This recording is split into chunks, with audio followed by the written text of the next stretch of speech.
साईनगर परिसर के सरदार पटेल नगर के 2 मकानों में सेंध लगाकर शातिर चोर ने 220 ग्राम सोने के आभूषण व 2,57,000 नगद रुपए चुरा लिए। 8 नवंबर को यह दोनों घटनाएं उजागर हुई। इन दोनों घटनाओं में बडनेरा पुलिस ने शनिवार की रात मामला दर्ज किया है। इन दोनों घर फोड़ी की घटनाओं में चोरी हुए 219 ग्राम सोने की कीमत 27,37,000 रुपए है, लेकिन बडनेरा पुलिस ने इसकी कीमत 6,78,000 दर्शाई है। अमरावती शहर के साथ साथ ग्रामीण क्षेत्र में भी चोरों का डंका जमकर बज रहा है, जहां विभिन्न पुलिस थाना क्षेत्र में एक के बाद एक घरों का निशाना बनाकर वारदात को अंजाम चोर दे रहे हैं। दत्तापुर थाना क्षेत्र के दामनगांव रेलवे मार्ग निवासी मारुति किशन करलू के परिवार के साथ में बाहर गांव गए हुए थे। शनिवार की रात को घर पर लौटे तो दरवाजे पर लगा हुआ ताला टूटा दिखाई दिया। घर के अंदर जाकर देखा तो सारा सामान बिखरा पड़ा हुआ था। उनके आने के पहले ही किसी अज्ञात चोरों ने घर में दाखिल होकर अलमारी से 7 तोला चांदी, 5 ग्राम सोने की अंगूठी और नगद ऐसा कुल 1,35,000 रुपए का माल चोरी कर फरार हो गए। इस मामले में मारुति करलुके के द्वारा की गई शिकायत पर पुलिस ने अज्ञात आरोपी के खिलाफ चोरी का मामला दर्ज करते हुए जांच शुरू की है। और दूसरी तरफ वरुण थाना क्षेत्र के LIC कार्यालय समीप निवासी सौरभ श्रीराम मानकर पेशे से शिक्षक है। शनिवार को उसकी मां काम के सिलसिले में बाहर गाँव गई हुई थी। जब वो स्कूल से वापस लौटा तो मां के कमरे का सामान बिखरा हुआ दिखाई दिया। किसी अज्ञात चोर ने पीछे के दरवाजे से घुसकर अलमारी से 80,000 रुपए के कान के झुमके चोरी कर फरार हो गए। इस मामले में बरूड पुलिस ने चोरी का मामला दर्ज कर जांच शुरू कर दी। और दूसरी तरफ तलेगांव दशासर थाना क्षेत्र के जागीरपुरा निवासी प्रसादे रामराव मेश्राम शनिवार की रात को परिवार के साथ घर सो रहे थे। इस दौरान 2 अज्ञात चोरों ने चालाकी से घर का दरवाजा खोलते हुए अलमारी से 4 ग्राम सोने की अंगूठी और 20,000 रुपए नगद चोरी कर फरार हो गए। रविवार की सुबह चोरी का मामला सामने आया। CCTV कैमरे में 2 चोर कैद हुए। इसकी शिकायत पुलिस से की गई। पुलिस ने अज्ञात आरोपी के खिलाफ चोरी का मामला दर्ज किया। गाड़गीनगर के शिगाव नाका मार्ग पर 12 दिन पहले यानी 28 अक्टूबर की रात को तेज रफ्तार कार ने एक मोटरसाइकिल को टक्कर मार दी थी। इस हादसे में एक युवक की जगह पर ही जान चली गई तथा दूसरा घायल युवक पिछले 12 दिनों से निजी अस्पताल में उपचार ले रहा था। उपचार के दौरान उस घायल युवक सुमित नेभानी की भी जान चली गई। इस घटना को लेकर फिर रामपुरी कैंप परिसर में शोक की लहर व्याप्त है। बडनेरा रेलवे स्टेशन के पुराने बुकिंग कार्यालय के पीछे स्थित वर्षों पुराने संकटमोचन हनुमान मंदिर का देर रात किसी शरारती तत्व ने गेट तोड़कर भीतर प्रवेश कर मूर्ति की विटंबना करने और मंदिर में गंदगी फेंकने का मामला सोमवार 10 नवंबर की सुबह प्रकाश में आने से खलबली मच गई। सुबह कुछ समय के लिए तनाव जैसा वातावरण हो गया था। बडनेरा शहर पुलिस ने तत्काल घटनास्थल पहुंचकर नागरिकों की सहायता से मंदिर परिसर की स्वच्छता की और आरोपी की तलाश करनी शुरू कर दी है। इस घटना से नागरिकों में तीव्र असंतोष व्याप्त है। ग्रामीण अपराध शाखा के दल ने सोमवार 10 नवंबर को नांदगांव खंडेश्वर तहसील के पेट्रोलिंग के दौरान सुल्तानपुर गांव के पास 35 वर्षीय युवक को कॉलेज बैग के अवैध रूप से बिक्री के लिए 2 किलो 10 ग्राम अम्लीय पदार्थ ले जाते हुए गिरफ्तार किया। जब्त किए गए माल की कीमत 40,020 रुपये है। गिरफ्तार आरोपी का नाम गणेश महानिकराव गणवीर है। दक्षिण पूर्व मध्य रेलवे के सुरक्षा दल ने शनिवार को पुराने साईनगर शिरडी एक्सप्रेस में बड़ी कार्रवाई की। ओडिशा से अम्लीय पदार्थ की तस्करी करने वाले ओडिशा तथा यूपी के 3 तस्करों को भंडारा नागपुर के दौरान ट्रेन में गिरफ्तार कर लिया। उनके पास से 50 किलो से अधिक नशीले पदार्थ जब्त किए गए।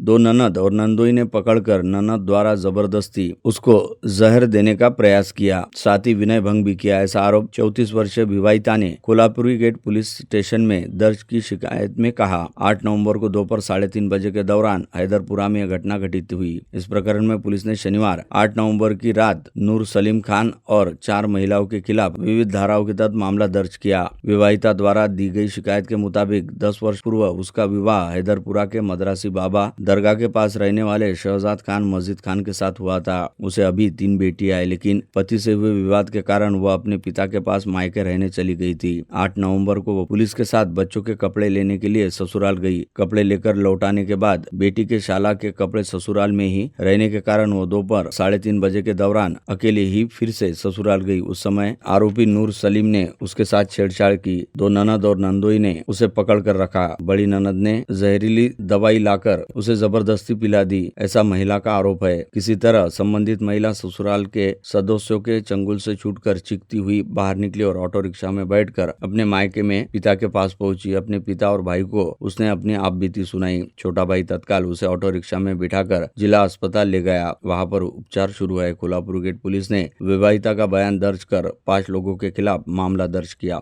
अमरावती मध्यवर्ती कारागृह आए दिन किसी न किसी मामले को लेकर चर्चा में रहता है। पिछले दिनों कारागृह में कैदियों के पास से मोबाइल बरामदगी की घटना के बाद रविवार 9 नवंबर की रात कारागृह में न्यायाधीन कैदियों के दो गुटों में जमकर संघर्ष हुआ। स्थिति इतनी गंभीर हो गई थी कि कारागृह के अधिकारी व जवानों को तत्काल भागकर मध्यस्थी करनी पड़ी। अधीक्षक कीर्ति चिंतामणि के निर्देश पर दर्ज की गई शिकायत के आधार पर रजरपुरा पुलिस ने 9 न्यायाधीन कैदियों के खिलाफ विविध धाराओं के तहत मामला दर्ज कर जाँच करनी शुरू कर दी है। सभी आरोपी अकोला, नागपुर, अमरावती और यवतमाल जिले के हैं। रविवार 9 नवंबर की रात 8:30 से 9 बजे के दौरान अमरावती मध्यवर्ती कारागृह के बैरक नंबर 13 के न्यायाधीन कैदियों के दो गुटों में अचानक जमकर मारपीट शुरू हो गई। यह नजारा देखते ही ड्यूटी पर तैनात कर्मचारियों ने अपने सहयोगी जवानों को सूचना दी।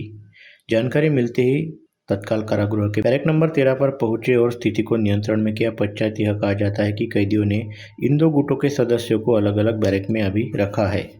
अभी तक दिन दहाड़े चोरी के मामले देखे गए जिसमें चोर सरेआम घर में घुसकर सामान चुरा ले जाते हैं, लेकिन अब शहर में आधी रात को बीएसएनएल कर्मचारियों की ड्रेस पहनकर जेसीबी से केबल चुराने का प्रयास करने का चौंकाने वाला मामला सामने आया है। कोतवाली थाना क्षेत्र के ज्ञानमाता स्कूल के पास फिल्मी स्टाइल में हुई इस चोरी के प्रयास ने पुलिस को भी अचंभित कर दिया। इस मामले में समय पर बीएसएनएल अभियंता द्वारा पुलिस को सूचना दिए जाने के चलते पुलिस ने एक चोर को रंगे हाथ गिरफ्तार कर उसके पास से जेसीबी सहित 27 लाख रुपए का माल जब्त किया है।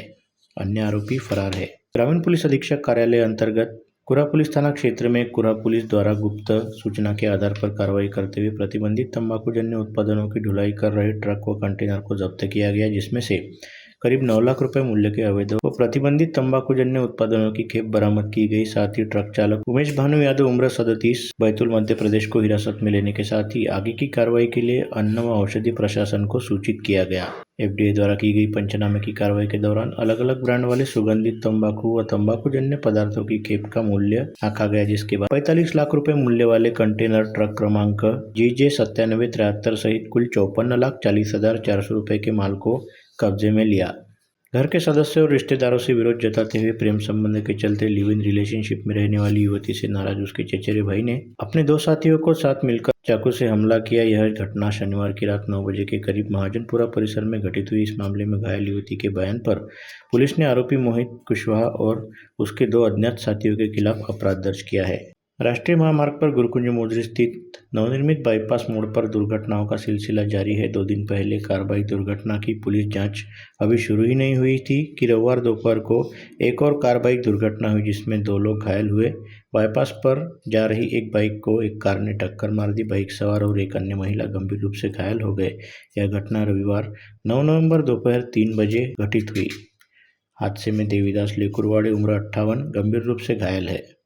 रविवार 9 नवंबर को दोपहर 1:30 बजे के दौरान अमरावती से मोर्शी की तरफ आ रही स्कॉर्पियो को अचानक आग लगने से कुछ समय के लिए राष्ट्रीय महामार्ग पर अफरा तफरी मच गई। देखते ही देखते आग ने भीषण रूप धारण कर लिया और कुछ समय में ही स्कॉर्पियो वाहन जलकर खाक हो गया। यह घटना माहुली जहांगीर थाना क्षेत्र में वागुली से डबरगांव के दौरान घटित हुई। इस हादसे में कोई जीवितहानि नहीं हुई। मोर्शी मार्ग पर यह स्कॉर्पियो दौड़ रही थी, तब सफर के दौरान स्कॉर्पियो के इंजन भाग से धुआं निकलता हुआ चालक को दिखाई दिया। उसने तत्काल वाहन रोका, लेकिन कुछ समय में ही वाहन को आग लग गई। देखते ही देखते कार ने भीषण रूप धारण कर लिया। स्कॉर्पियो में आग लगते ही महामार्ग तक यातायात ठप हो गया। दोनों तरफ वाहनों की लंबी कतारें लग गई। घटना की जानकारी मिलते ही अग्निशमन दल घटनास्थल आ पहुंचा। कुछ ही समय में आग पर काबू कर लिया गया, लेकिन तब तक वाहन जलकर खाक हो गया था। भाग्यवश कोई जीवितहानि नहीं हुई। इस घटना के कारण महामार्ग काफी समय के लिए ठप हो गया था। मामले की जाँच माहुली जहांगीर पुलिस आगे कर रही है।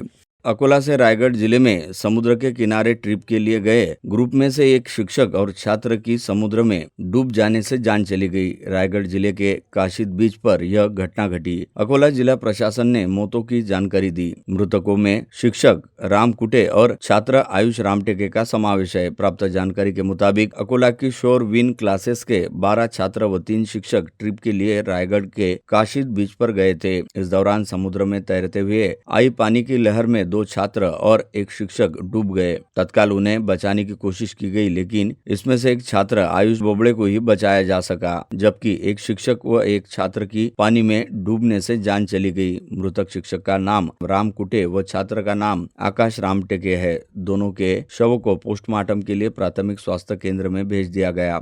हालांकि कुछ शिक्षकों का कहना है कि आयुष रामटेके के ट्यूशन क्लास का छात्र नहीं बल्कि शिक्षक के घर के पास में रहने वाला एक युवक था। ट्यूशन क्लास के शिक्षक ने बताया कि शेष सभी सुरक्षित है। यह घटना मुरुड पुलिस थाने की सीमा में हुई थी।